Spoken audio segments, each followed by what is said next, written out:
आमची माती आमची माणसं.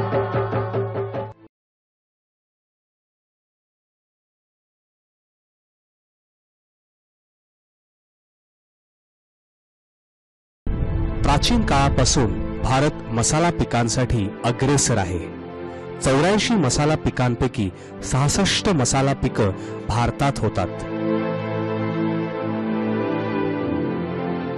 त्यातही मिरी, हळद, लवंग, जायफळ या पिकांना व्यापारी दृष्ट्या अधिक महत्त्व आहे.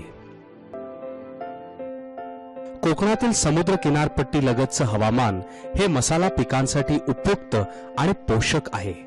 त्यामुळे कोकणात शेतकऱ्यांनी मसाला पिकांची लागवड करून आर्थिक बाजू सांभाळावी यासाठी कृषी विद्यापीठामार्फत सातत्याने प्रयत्न केले जात आहेत.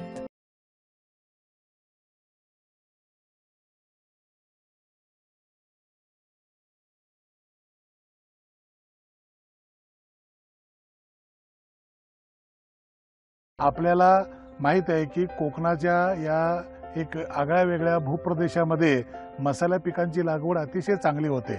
आजपर्यंत शेतकरी बंधूंनी आपल्या परसबागेमध्ये आणि शेतामध्ये काळी मिरी, दालचिनी, लवंग, जायफळ आणि त्याचबरोबर ऑल स्पाइसेस सारख्या विविध मसाला पिकांची लागवड आपल्या परसबागेत आणि तसंच नारळ बागेत आंतरपीक म्हणून करून चांगलं उत्पन्नही मिळवलंय.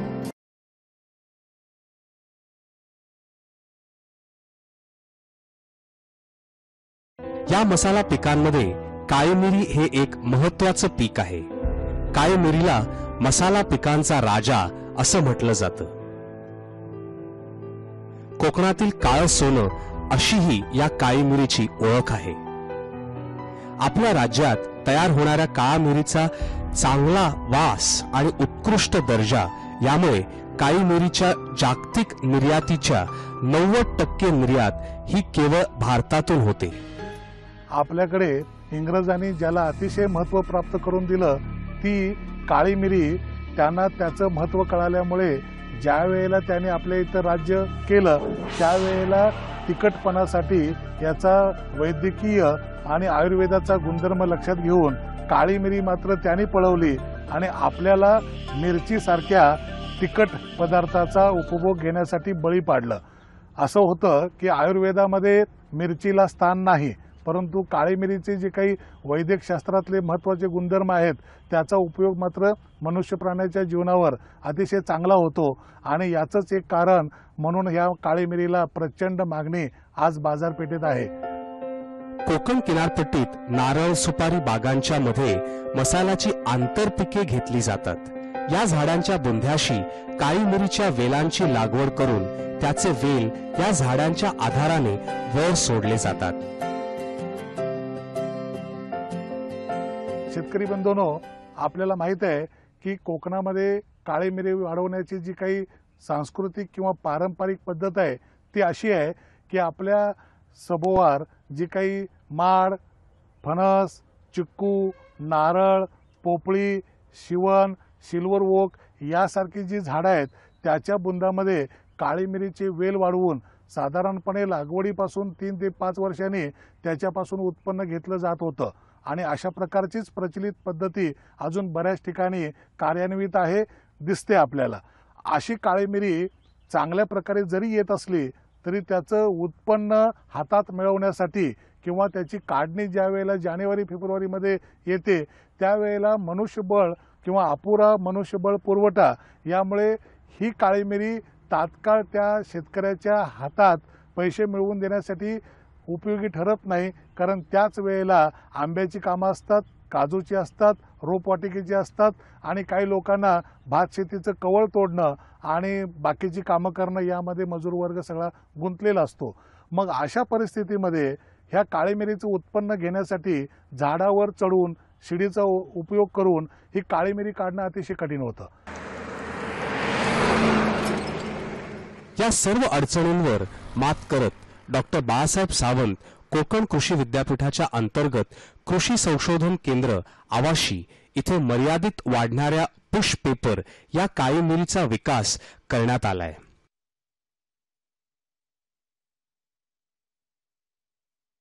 कृषी संशोधन केंद्र आवासी कार्यालयाच्या प्रक्षेत्रावर याचं हे तंत्रज्ञान विकसित केलेलं आहे। आणि ह्या तंत्रज्ञानामध्ये काय केलंय की साधारणपणे आपण आतापर्यंत वेलवर्गीय काळी मिरी पिकापासून उत्पन्न जे घेत होतो ते थोडंसं जिकिरीचं, अडचणीचं आणि उत्पन्न मिळवण्यासाठी उत्पादकतेवर होणारा खर्च याचा विचार करून ते थोडंसं कठीण होतं। आणि अशा परिस्थितीमध्ये नवीन तंत्रज्ञानामध्ये हे मुद्दे थोडेसे प्राधान्याने विचार करून आपण काळी मिरीचा जो काही आडवा वाढणारा आणि ज्याला फळधारणा होणारा असा जो भाग आहे तो निवडलाय आणि त्याची लागवड आपण इथं केलेली आहे। झुडूपवर्गीय काळी मिरी या तंत्रज्ञानामध्ये फळधारणा होणाऱ्या आडव्या फुटीचा उपयोग केलेला आहे। त्यामुळे हे वेल आभाळाच्या दिशेने उंच न वाढता झुडुपाप्रमाणे वाढतात। आता काळी मिरीवर आपण बघतोय की 5 प्रकारचे फुटवे असतात।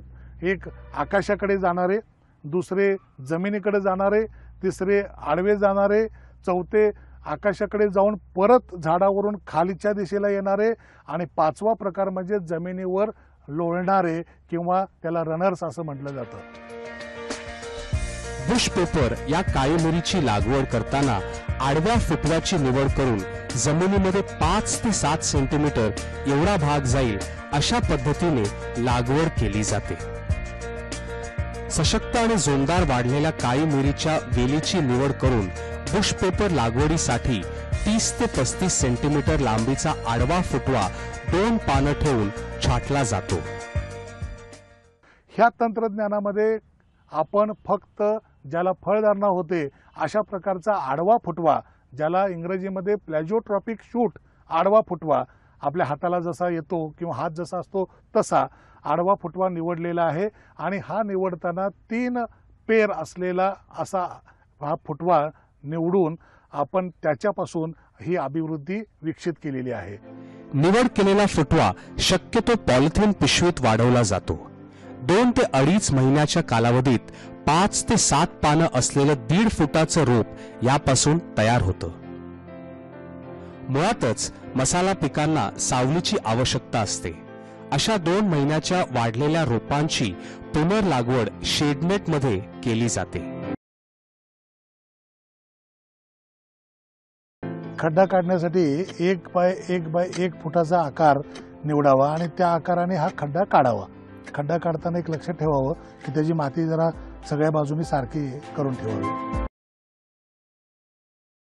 आणि मग ह्या खड्ड्याच्या तळाशी पालापाचोळा, शेणखत, माती आणि वाळवी लागू नये, कारण कोकणामध्ये वाळवीचा उपद्रव एक प्रचंड प्रमाणात असतो, तो लागू नये किंवा बुरशीजन्य रोग होऊ नयेत म्हणून आपण फॉलिडॉल पावडर किंवा तत्सम आपली बाजारात उपलब्ध असलेली जी काही कीटकनाशकाची पावडर आहे ती वापरतो आणि ती साधारणपणे एका खड्ड्याला 50 ग्रॅम वापरतो।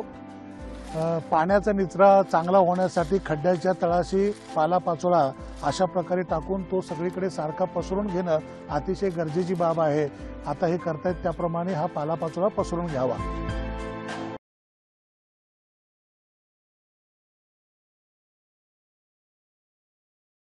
पालापाचोळा टाकल्यानंतर त्यावर साधारणपणे अर्धा घमेलं हे शेणखत टाकायला पाहिजे। वापरण्यात येणारं शेणखत चांगलं कुजलेलं काळं असं असलं पाहिजे आणि एका खड्ड्याला अर्धा घमेलं शेणखत पुरेसं होतं। अर्धा घमेलं शेणखत पुरेसं होतं।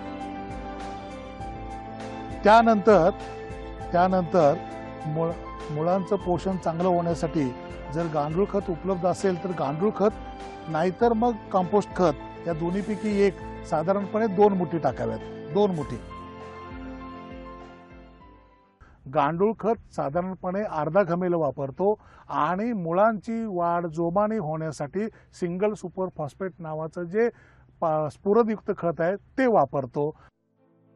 हे सगळं करून झाल्यानंतर रासायनिक खतामध्ये जे सिंगल सुपर फॉस्फेट ज्याचा महत्त्वाचा भाग मुळांची वाढ होण्यासाठी आहे त्याचा वापर आता इथे आपण करत आहोत आणि ते प्रति खड्डा अर्धा किलो या प्रमाणात वापरणं गरजेचं आहे। अर्धा किलो म्हणजे साधारणपणे बारीकशे 2 मुठी होतात, तेवढं खत टाकावं।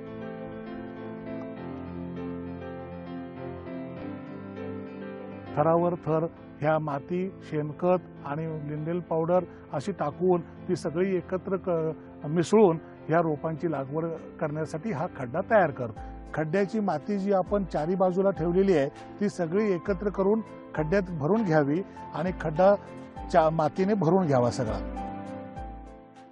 आता एकदा खड्डा तयार झाला की आपण त्या ठिकाणी काय करतो तर त्या ठिकाणी हे पिशवीत वाढलेलं जे रोप आहे ज्याचं वय साधारणपणे 75 ते 90 दिवसाचं आहे, ज्याला साधारणपणे 5 ते 6 पानं आहेत आणि अशा दर्जेदार आणि गुणवत्तात्मक रोपाची लागवड करण्यासाठी निवड करतो. आणि हे रोप हळूवारपणे त्याची प्लास्टिक पिशवी ती जी हुंडी आहे ती न फोडता आपण त्या जमिनीमध्ये लावतो. पिशवीच्या आकाराचा एक छोटासा खड्डा काढावा. यानंतर आपण जी लागवडीचं रोप आहे ते निवडावं आणि लागवडीचं रोप निवडल्यानंतर ते हळूवारपणे खड्ड्याजवळ आणून ती पिशवी रोपाची हुंडी फुटणार नाही अशा प्रकारे कापून घ्यावी व ते रोप मातीच्या हुंडीसह हळूवारपणे त्या खड्ड्यात लावावं. लावताना साधारणपणे पिशवीमध्ये जेवढं रोप खोलीत होतं तेवढंच या खड्ड्यामध्ये लावावं, म्हणजे तिथं कोणत्याही प्रकारचा रोग आणि किडीचा प्रादुर्भाव होणार नाही. अशा प्रकारे लागवड केल्यानंतर हळूवारपणे माती जरा दाबून घ्यावी आणि दाबून घेतल्यानंतर परत फावड्याने थोडीशी माती बाजूची ओढून तिथे एक उंचवटा तयार करावा. हा उंचवटा यासाठी की इथे कोणत्याही परिस्थितीत पावसाचं किंवा फॉगरचं किंवा ड्रीपचं पाणी साचणार नाही म्हणून हा एक साधा उंचवटा आपण रोपाच्या चारी बाजूला करून घेत आहोत. या रोपांना वाढीसाठी आधाराची आवश्यकता असते आणि आधारामध्ये आपण 2 ह्या बांबूच्या काट्या घेऊन अशा प्रकारचा आधार तयार करतो. हे जी काही बांबूची काठी आहे ती मुळात न लावता मुळाच्या थोड्याशा अंतरावर लावावी, म्हणजे त्याची मुळं खराब होणार नाहीत. आणि मग खालच्या बाजूला एक आडवा जो भाग आहे तो खालच्या बाजूला वापरावा आणि वरच्या बाजूला एक वापरावा. नवीन वाढीची काळजी घेण्यासाठी हे रोप हळूवारपणे 8च्या आकड्याची गाठ वापरून ते या मुख्य आधाराला बांधावं आणि त्यानंतर पुढच्या हंगामात जी वाढ होणार आहे त्याची काळजी घेण्यासाठी हा वरचा एक भाग आपण बांधणे आवश्यक आहे. म्हणजे वाऱ्यामुळे कुठेही अडथळा किंवा रोप मोडणं असा प्रकार होत नाही आणि रोप सुव्यवस्थितपणे वाढीसाठी लागतं. लागवड केल्यानंतर तात्काळ त्या मुळांना पाण्याची उपलब्धता व्हावी आणि त्यातून अन्न मिळावे म्हणून आपण मुळांना पाणी उपलब्ध करून देतोय. असं झारीनं सगळीकडे पाणी टाकून द्यावं. बऱ्याच वेळेला शेतकरी बंधूंना असा प्रश्न पडतो की लागवडीचा नेमका कालावधी कोणता. तर बंधूंनो, यामध्ये असं आहे की तुम्ही लागवड फक्त मार्च, एप्रिल, मे महिना जिथं प्रखर ऊन असतं तेवढा कालावधी वगळून इतर केव्हाही करू शकतो. सावलीमध्ये नवीन फूट येते आणि त्या फुटीला अशा प्रकारचा मोहर येतो, त्याला आपण पॅनिकल म्हणतो किंवा मराठीमध्ये लंगूर म्हणतो. हा लंगूर नवीन प्रत्येक पालवीला येतो आणि तो वाढत वाढत वाढत साधारणपणे अशा प्रकारची फळधारणा त्याला होते.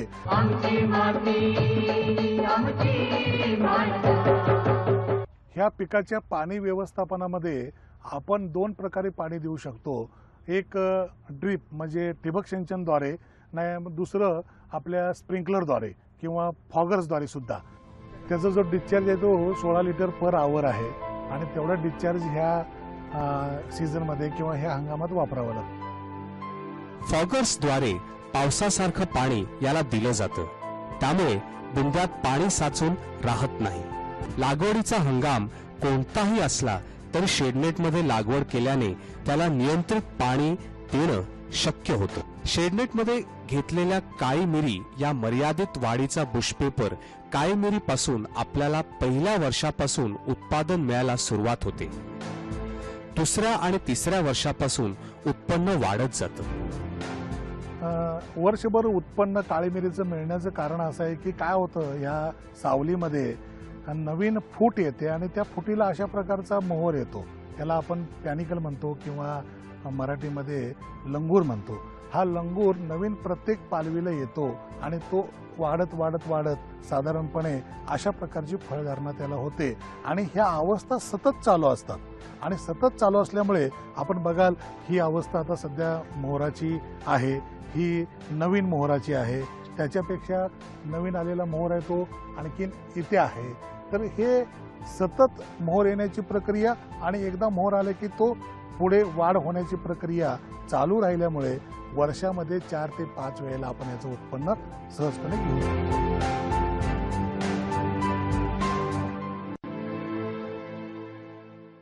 एक गुंठ्यामधून आपल्याला साधारणपणे 18 ते 20 हजार रुपये आम्हाला तिसऱ्या वर्षी मिळालेले आहेत आणि याची मागणी एवढी प्रचंड आहे, तुम्हाला कुठे घेऊन विकायला जावं लागत नाही. व्यापारी किंवा संबंधित लोक खात्रीशीर आणि चांगल्या गुणवत्तेचं म्हणून इथं संशोधन केंद्रावर घेऊन जातात.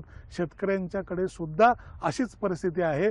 काही शेतकऱ्यांनी गेल्या 2 वर्षामध्ये आपल्या उपलब्ध जमिनीवर परसबागेत अशा प्रकारची लागवड करून याचं देखील सकारात्मक आणि चांगल्या प्रकारचं उत्पन्न घेत आहेत आणि त्यांना देखील याचा लाभ होत आहे. 100 झाडं 1 गुंठ्यामध्ये याची लागवड आपण केलेली आहे. पहिल्यांदा कोणत्याही प्रकारचं झाड किंवा माड लागत नाही आधारासाठी. लागवड केलेल्या पहिल्या वर्षापासून याला उत्पन्न सुरू होतं. ते कमी असतं परंतु उत्पन्नाची शाश्वत हमी ही पहिल्या वर्षापासून असते. दुसरी गोष्ट अशी आहे की इथे 1 एकर कमी आकारमानाच्या क्षेत्रामध्ये जास्तीत जास्त झाडं लावून आपण त्या ज्या काही नैसर्गिक ह्या बाबी आहेत, जमीन, पाणी, त्याचा उपयोग प्रभावी आणि क्रियाशीलपणे करू शकतो की ज्याच्यामुळे आपल्याला उत्पादनाचा खर्च कमी येऊन उत्पादन जास्त मिळतं. तिसरी बाब अशी आहे की इथे मनुष्यबळ कमी लागतं. काळी मिरीपासून मिळणारं उत्पन्न म्हणजे काळी मिरीचे लोंगर म्हणजेच घड. आमची माती आमची माणसं. काळी मिरीपासून मिळणारं उत्पन्न म्हणजे काळी मिरीचे लोंगर म्हणजेच घड. यापासून हिरवी मिरी, सफेद मिरी, काळी मिरी तयार केली जातात. आपण काय केले, शेड हाऊसमध्ये किंवा ह्या शेडमध्ये ह्याला पाणी देण्याची व्यवस्था अशा प्रकारच्या ह्या स्प्रिंकलरने केलेली आहे. ओव्हरहेड स्प्रिंकलर किंवा याला फॉगर्स म्हणतो आपण. आणि याचा जो डिस्चार्ज आहे तो 16 लिटर प्रति तास असा आहे. 16 लिटर प्रति तास डिस्चार्ज असल्यामुळे यातून पावसासारखा भास होऊन हे पाणी सगळं ह्या पानावर पडतं. पाणी पडलं की याला मोहर येतो. मोहर आला की जे ड्रॉपलेट्स किंवा पाणी असतं त्या पाण्याच्या मदतीनं ह्याचं फलन होण्यासाठी मदत होते आणि त्याचाच फायदा असा होतो की वर्षामध्ये 4 वेळेला अशा प्रकारचे लंगूर घेऊन आपण उत्पादन घेऊ शकतो. कारण असं की पाऊस मिळाला की ह्याला पीक येतं, पाण्याचं थेंब मिळालं की फलन होतं आणि मग वर्षाचे 4 वेळेला ह्याचं उत्पन्न आपल्याला घेता येतं. आणि ह्याचं आपण बघाल या चित्रात स्पष्टपणे दिसतंय. बाहेर जर काळी मिरीचा घोस घेतला तर साधारणपणे 9 ते 12 सेंटीमीटरचा असतो, पण आतला साधारणपणे 15 ते 18 सेंटीमीटरचा असतो. ह्याच्यावरचे दाणे जर मोजलेत तर बाहेर साधारणपणे 52 ते 65 असतात. इथं मात्र 184 ते 190 पर्यंत मिळतात. आणि दाण्याचा जो गोलपणा आहे तो असे अतिशय ठसठशीत असल्यामुळे यात ओलिव्ह रेझिनचं प्रमाण देखील चांगलं असतं आणि त्यामुळे या मसाला पिकाला जी काही गुणवत्ता लागते ती अतिशय चांगली गुणवत्ता प्राप्त होते. म्हणूनच हे पीक अशा प्रकारच्या कमी क्षेत्रामध्ये उपलब्ध मनुष्यबळावर उपलब्ध पाणी आणि जमिनीचा उपभोग घेऊन अतिशय चांगल्या प्रकारे आपण घेऊ शकतो. या झुडूपवर्गीय पद्धतीने काही शेतकऱ्यांनी परसदारी यशस्वी प्रयोग करून काळी मिरीचं योग्य उत्पादनही घेतलं आहे. तरीही ज्या शेतकऱ्यांना याची माहिती हवी असेल त्यांनी विद्यापीठाकडे किंवा कृषी संशोधन केंद्र आवाशी इकडे संपर्क साधावा. त्यांना जरूर योग्य ते मार्गदर्शन मिळेल.